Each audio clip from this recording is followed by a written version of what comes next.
En septiembre pasado salió a la luz La música y el fútbol, una obra del periodista, profesor, también Guillermo Noll, con quien tengo el gusto, el agrado de poder dialogar. Es una obra que sale en ediciones Naveus de San Sebastián en España. Guillermo, un gusto hablar con Francia hoy con usted. Gracias por estos minutos. ¿Qué tal? ¿Cómo les va? Muy buenas tardes para todos. La mañana todavía aquí en Buenos Aires. Les mando un abrazo grande y espero que pronto esta pandemia pase tanto aquí como en todo el mundo, ¿no? Esperemos que sí, porque es algo que a todos nos vuelve locos y hemos tenido que además adaptarnos. Imagino que usted con este trabajo también ha tenido un poco que adaptarse, pero antes de tocar esa parte quisiera preguntarle en realidad, ¿cómo surge esta idea que es tan original y que me parece, por lo que he podido leer incluso, que es una obra casi inédita porque no hay un libro que dedique justamente esta relación entre el fútbol y la música? ¿Cómo vino a la cabeza? ¿Cómo vino a esta idea? Bueno, básicamente a mí me gustan mucho las curiosidades, las anécdotas, las historias, y traté de volcarlo justamente en esta idea que se me ocurrió, mezclar la música con el fútbol, ver la cantidad de decenas de futbolistas profesionales, en su gran mayoría, que se dedicaron a cantar, a grabar discos o a tocar un instrumento a lo largo de la historia, en un libro que abarca 100 años de historia prácticamente. Y la verdad que me vino a la mente enseguida, ya la idea la tenía, pero la fui, digamos, puliendo de a poco. De hecho, estoy trabajando en el volumen 2 de este libro y con el agregado de los códigos QR para que los lectores, al mismo tiempo que puedan leer la obra, puedan escuchar algunos temas musicales grabados por ejemplo, Cruyff, Beckenbauer, Pelé o Maradona, ¿no? En diversos momentos de la historia. Podríamos decir que son personajes que de otras formas tal vez no se hubieran encontrado en otros momentos, que la música también los une en este compendio, digamos, de capítulos. Y quería preguntarle porque, claro, muchos desconocemos de esta parte futbolística de los músicos o viceversa, musical de los futbolistas. Me centro unos momentos en lo que pasa en Europa y específicamente en Francia.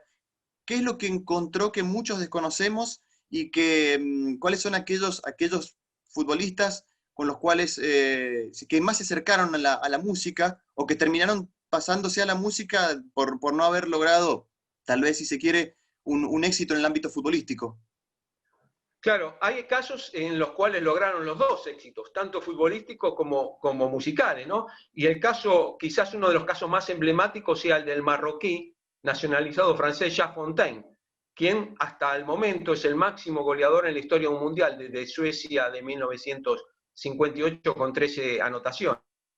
Justamente él después fue cantante profesional, ha cantado con grandes autores y cantantes franceses, como por ejemplo Charles Aznavour, Chits Montan, entre otros, y también ha grabado varios discos. Y alguna vez lo llegaron a comparar y le decían el Sinatra francés, ¿no? Por su voz melódica, si se puede de alguna manera mostrar eso. Jacques Fontaine fue un jugador de la selección francesa, que jugó en su país, en Marruecos, después se nacionalizó francés, jugó en varios equipos, fue técnico de la selección francesa durante poco tiempo, pero abandonó el fútbol, la práctica activa joven, y eso hizo que se pueda volcar de alguna manera al canto profesional. Y hay montones de casos en Europa de jugadores que han jugado mundiales. El caso de Paolo Rossi, por ejemplo, el italiano, también goleador del Mundial del 82, que también ha grabado un disco, pero su voz no ameritaba seguir grabando, no era lo ideal, ¿no? Audible para los oídos de los críticos musicales, entonces fue debut y despedida. Pero así hay montones de casos de franceses como Yuri Diorcaeff, casos de italianos como Giorgio Chinaglia, casos de españoles, como el caso de Julio Iglesias, ¿no? Que es al revés, que fue arquero del Real Madrid B, por un accidente automovilístico tuvo que dejar la práctica activa del fútbol y luego se dedicó justamente a tocar música, a componer, por una casualidad, porque un enfermero le acercó una guitarra y él empezó a rasgar su guitarra. Pero bueno, de alguna manera ha logrado ser el latino, uno de los latinos que más discos en el mundo vendió. Y así hay montones de casos. El caso de Sting es muy particular. porque me van a preguntar qué tiene que ver Sting con el fútbol. Bueno, Sting le encanta el fútbol y de hecho fue profesor de fútbol a la vez que de música de un colegio católico inglés. Así que de alguna manera la relación de la música y el fútbol está latente. Aquí, seguramente usted lo sabe, pero en Francia, en el momento más glorioso, el primer momento más glorioso de la selección francesa en el 98, Fabián Barthez sacó en algún momento una versión algo criticada de la Marsellesa, ¿sí? Y que, bueno, como ustedes saben acá, Barthez era una personalidad realmente importante en ese momento y también recibió varias, bueno, críticas, apoyo de algún lado que otro, pero dio mucho que hablar y estoy seguro que esto también lo conoce. Y quería preguntarle, porque son muchos los casos ahí, se citan prácticamente en su libro casi 200 casos. ¿Hay una segunda parte? ¿Está pensando también tal vez en una parte B? Ya estoy trabajando en otro volumen, ya tengo más de 100 casos nuevos. Y hay otro caso, por ejemplo, europeo, y tiene que ver con Suecia. Ahora un jugador que está jugando en Italia, Zlatan Ibrahimovic, que también se dedicó a cantar el himno sueco con mejor suerte que Bartés, porque tuvo un disco de oro. Así que Claro. bueno, son situaciones anómalas que se dan con el fútbol y que ameritan de alguna manera yo encontré una palabra que amerita la conjunción del fútbol y la música, que es el ritmo. El ritmo musical y el ritmo deportivo van de la mano, ¿no? Porque si un arquero se equivoca, como podría ser Bartés en una jugada, es lo mismo que un batero o un baterista se equivoque en un grupo musical. Se cae el tema y se cae el equipo, ¿no? Y de alguna manera el ritmo y esta situación podrían marcar la relación entre la música y el fútbol.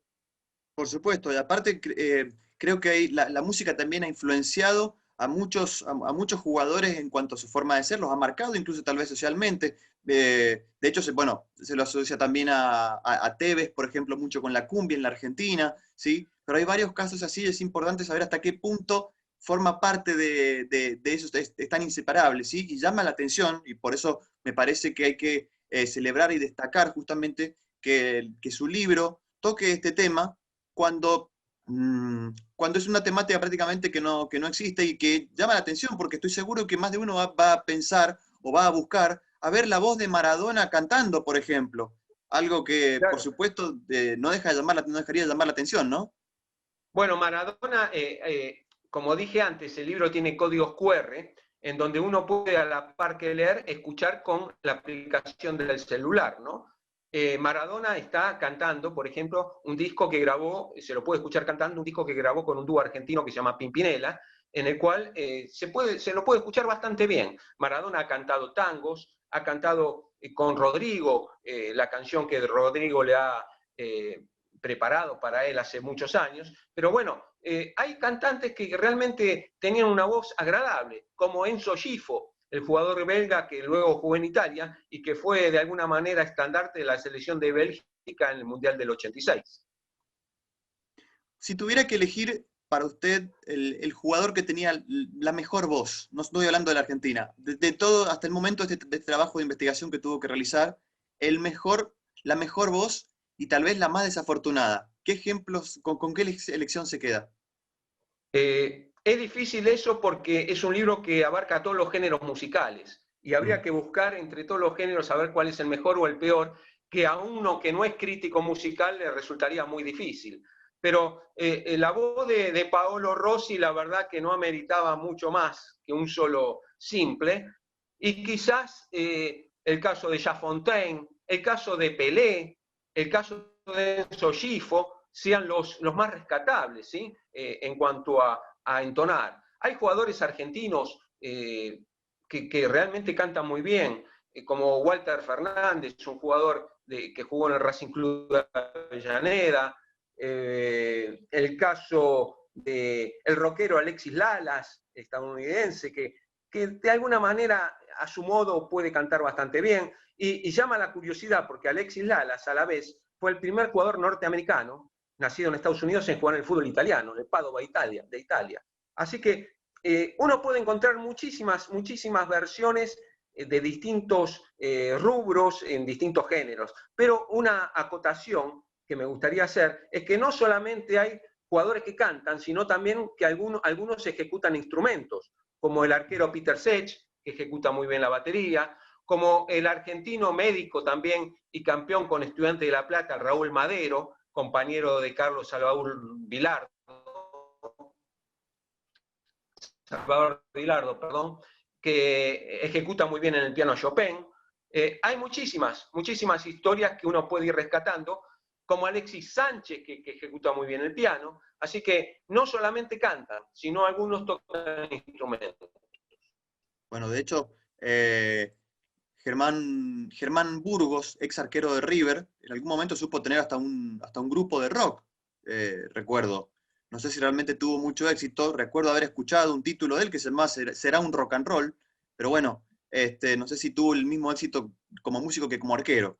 Imagino que esto le pasó a muchos de los que intentaron en algún momento pasar por el lado de la música, ¿no? Claro, es cierto eso. Y también depende del sello musical, ¿no? Y de lo que querían en ese momento. El caso que Franz Beckenbauer o Johann Cruyff hayan grabado discos, su voz no meritaba mucho más, pero quizás en ese momento, a finales de los 60, fue pensar en un salto de calidad en el jugador que nunca lo necesitaron, ¿no? Porque Cruyff fue un campeón sin corona, un rey sin corona, y Beckenbauer demostró todo dentro de un campo de juego. Totalmente. Recién hablábamos del hecho de tener que adaptarse, ¿sí? La pandemia nos cambia la vida a todos y justamente quería preguntarle, así como existe la posibilidad, por supuesto, esta herramienta muy útil del código QR, ¿cómo encontramos hoy el libro? ¿Está disponible tanto en versión papel, pero también en versión digital hoy para los que por diferentes motivos no podemos acceder al papel? Sí, en España ya está en librerías en su versión papel y en la versión digital hay dos maneras de acercarse al libro y de obtenerlo. Por Amazon, ¿sí? En su versión digital y también en papel, y en Google Play y por Google Play. Por las dos versiones digitales, en Amazon también en papel, ya se pueden conseguir. Perfecto. Una de las preguntas es también saber lo que lo inspira, lo que lo lleva a usted a crear este libro. ¿Cuál fue la inspiración en cuanto a la temática? ¿Por qué eligió un tema tal vez del presente? ¿Tiene que ver también esto con la temporalidad del tema? Es algo que se puede leer en cualquier momento y que además marca toda una cantidad de una generación, además. Claro, a mí me gusta mucho escribir sobre atemporalidad, sobre temas que no tengan una fecha de vencimiento. De hecho, hice un libro hace 2 años atrás que se llama El fútbol es un juego de locos, donde retraté a 110 locos que pasaron por el fútbol argentino, con curiosidades, anécdotas e historias de cada uno de ellos. Si bien he realizado libros sobre historias de mundiales, de Copa América, de eliminatorias, me gusta mucho la temporalidad y escribir algo que sea curioso, sea didáctico y a la vez leíble en cuanto a rapidez y no tenga mucho que dejar que pensar, sino que sea algo jocoso en algunos casos y que de alguna manera deje algún mensaje, porque no solamente el libro habla de fútbol, sino habla de música y de otras historias que uno puede ir encontrando en sus páginas, ¿no? Guillermo, quiero agradecerle enormemente el tiempo que nos ha entregado. Hay muchísimo para hablar sobre esto y estoy seguro que es un libro que va a funcionar muy bien, además teniendo en cuenta las características que presenta, porque además estoy seguro que hay mucha gente que realmente desconoce esta parte, esta comunión, si se quiere, entre los futbolistas y el ámbito de la música. Además porque creo en realidad que es algo que puede extenderse. Está bien que aquí estamos hablando específicamente del fútbol, pero ¿cuántos deportistas, incluso en términos generales, también han sabido convertirse en músicos o hacer de su música otra carrera? De hecho, ha pasado mucho aquí en Francia. Vamos a seguir muy de cerca la llegada del segundo. Ahora, bueno, esperamos a ver seguramente un buen éxito para el primero y, lógicamente, lo mejor para este momento que es tan difícil para todos, pero esperando el segundo número ya con bombos y platillos. Le agradezco un montón y realmente espero poder culminarlo. Estoy haciendo 2 trabajos a la vez, otro que tiene que ver con el fútbol femenino, incluyendo el fútbol femenino, que me parece muy valioso. De hecho, en la Argentina está creciendo bastante y estamos como exportadores de jugadoras profesionales a todo el mundo. Y la verdad que sería un placer poder volver a encontrarnos muy pronto. Ojalá que podamos viajar y presentar el libro en España y en otros países. Pero bueno, la pandemia ha hecho que nos quedemos encerrados y lamentablemente no podamos pasear por donde nosotros querramos. Ya llegará el momento de sacarse la revancha. Un abrazo grande y muchas gracias. Por favor, gracias a usted, Guillermo, un saludo grande y el mejor de los éxitos, ¿sí? Gracias.